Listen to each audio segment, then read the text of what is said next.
Hi everyone, welcome to the channel. So in this video we are going to understand the derivation of long run marginal cost curves, right?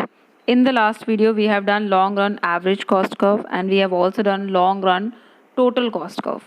जैसे कि मैंने आपको पहले भी बताया है दैट लॉन्ग रन जो कॉस्ट कर्व्स होते हैं वो सिर्फ एनालिसिस पर्पस के लिए ड्रॉ किए जाते हैं, राइट? सो हमें पता है long run average cost curve क्या होता है, it is a envelope curve. वो short run average cost curves को नीचे से एनवेलप करता हुआ जाता है, right? That is why it is the lower envelope और उसे एनवेलप कर्व भी कहते हैं. Now about long run marginal cost curve, is long run marginal cost curve the lower envelope? क्या मार्जिनल कॉस्ट कर्व भी लोअर एनवेलप होता है? The answer is no. Marginal cost curve lower envelope नहीं होता है. तो फिर हम long run marginal cost curve निकालते कैसे हैं? How do we find that out? So as I told you, long run cost curve सिर्फ एनालिसिस पर्पस के लिए बनते हैं. तो फर्म क्या करती है? फर्म अपने short run marginal cost curves को देखती है. हर शॉर्ट रन में जो फर्म्स के मार्जिनल कॉस्ट कर्व्स थे, फर्म उन्हें स्टडी करती है और उसमें से the marginal cost curve which the firms find most optimum, जिस मार्जिनल कॉस्ट कर्व पे या जिस आउटपुट लेवल पे फर्म को लगता है कि the marginal cost was the best, firm उसी को अपना long run marginal cost curve assume करती है. Clear? And this is always true, no matter firm के कितने भी short run marginal cost curve रहें. फर्म ये देखती है कि किस आउटपुट पे मार्जिनल कॉस्ट कर्व सबसे ज़्यादा ऑप्टिमम था, उसी को फर्म अपना long run marginal cost curve assume करती है. So let me explain you this with the help of the diagrams. जैसे कि हमने लास्ट स्लाइड में भी लास्ट टाइम भी हमने एग्जांपल्स लिया था कि फर्म के पास पहले एक प्लांट है, then firm has second plant and then the firm has third plant. उसके अकॉर्डिंग हमने डिफरेंट शॉर्ट रन के एनालिसिस किए थे. So here also I am going to do the same thing. So first of all, these are the axes. On x-axis we have output and on y-axis we have the cost. अभी firm के पास एक plant है, right? हमें पता है short run में कुछ factors fixed होते हैं, ठीक है? तो लेट्स से फर्म का फिक्स फैक्टर है प्लांट और फर्म को नया प्लांट परचेज करने में 3 इयर्स लगते हैं. सो 3 इयर्स फर्म का क्या है? Short run, right? अब शॉर्ट रन में 3 इयर्स के लिए फर्म प्लांट 1 एक ही प्लांट के साथ ऑपरेट कर रही थी, तो फर्म का एवरेज कॉस्ट कर्व था ये. क्लियर? 3 साल बाद फर्म ने एक और प्लांट खरीद लिया. फर्म परचेज्ड 1 मोर प्लांट आफ्टर 3 इयर्स. तो फर्म ने देखा कि अब हमारी एवरेज कॉस्ट कुछ ऐसी आ रही है. In the last video I have explain all this things कि हमारा जो SA2 है, जो दूसरा वाला short run average cost curve है, वो राइट साइड पे बनेगा क्योंकि हमारा आउटपुट इंक्रीज हो गया है, राइट? अब फिर से नए 3 साल बाद आफ्टर अनदर 3 इयर्स फर्म ने एक और प्लांट खरीद लिया. So now the firm has 3 plants. Firm ने देखा कि अब 3 प्लांट्स के साथ हमारा एवरेज कॉस्ट कर्व कुछ ऐसा है. ये थोड़ा सा और राइट साइड पे बनेगा क्योंकि फर्म अब अगेन ज़्यादा आउटपुट प्रोड्यूस कर रही है. क्लियर?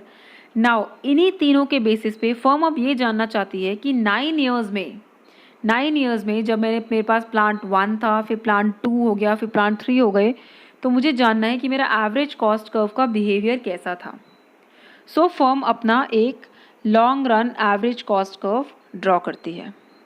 ये long run average cost curve short run average cost curves को नीचे से एनवेलप करता हुआ जाता है. It envelopes it from the lower side, right? इसीलिए long run average cost curve को प्लानिंग कर्व भी कहते हैं और एनवेलप कर्व भी कहते हैं. क्लियर? सो बेसिकली फर्म को पता चला कि जब हमने प्लांट 1 से एक प्लांट से 2 प्लांट्स रख लिए तो हमारी कॉस्टिंग फॉल कर गई, और जब हमने एक और प्लांट खरीदा, जब हमने 3 प्लांट्स खरीद लिए तो मेरी कॉस्टिंग इंक्रीज कर गई. तो 3 plants, buying 3 plants was not a good decision for this firm. So now the firm has long run average cost curve with itself. If you want to understand this concept in detail, please go back to the last video. In the last video I have explained the long run average cost curve in detail. अब firm अपना long run marginal cost curve जानना चाहती है. Now what the firm will do, firm पहले ये तीनों जो short run average cost curves हैं, SAC1, SAC2 एंड SAC3, इन तीनों के लिए मार्जिनल कॉस्ट कर्व निकालेगी. सो ये हैं फर्म के तीनों short run marginal cost curves. As you can see, SAC1 का कॉरेस्पॉन्डिंग है डार्क ब्लू वाला, SAC2 का कॉरेस्पॉन्डिंग है the light blue, and SAC3 के कॉरेस्पॉन्डिंग है the green one. This one is the marginal cost curve when the firm had one plant. This one is the marginal cost curve when the firm had two plants, and this one is the marginal cost curve when the firm had three plants. Clear? So firm ने अपने तीनों short run time periods में marginal cost curve draw कर लिया. अब firm को दिख रहा है, the firm can see that buying second plant, जब हमारे पास two plants थे, that was the best decision, क्योंकि उस टाइम पे हमारी कॉस्ट लोवेस्ट थी. The cost was the lowest. First plant पे हमारी कॉस्ट थोड़ी हायर थी, एवरेज कॉस्ट. थर्ड प्लांट पे भी हमारी कॉस्ट फिर से इंक्रीज हो गई. दैट मीन्स जब मेरे पास टू प्लांट्स थे, that was the optimum decision for me. I should have operated in two plants only. I should not have purchase three plants. So firm ने देखा that operating with two plants was the most optimum decision. तो फर्म इस short run marginal cost curve, ये second वाले short run marginal cost curve को ही अपना long run marginal cost curve मान के चलती है. So what the firm will do, the firm will draw the long run marginal cost curve from that point itself. Two plants के साथ जो फर्म का मार्जिनल कॉस्ट कर्व था, जो फर्म की मार्जिनल कॉस्ट थी, फर्म उसी पॉइंट से निकलते हुए अपना long run marginal cost curve draw करती है.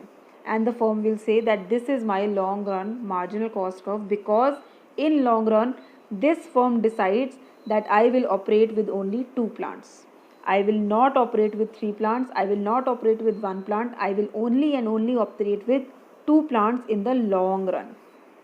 So therefore the firm will choose the second short run marginal cost curve itself. Clear? So as you can see, long run marginal cost curve envelop करता हुआ नहीं जा रहा है, वो marginal cost curves को envelop करता हुआ नहीं जा रहा है. In fact वो उन्हें different points पे intersect कर रहा है. So this is not an envelope curve. This is not a planning curve. This is the curve which the firm chooses it to be. Right? That is how we derive the long run marginal cost curve. Right?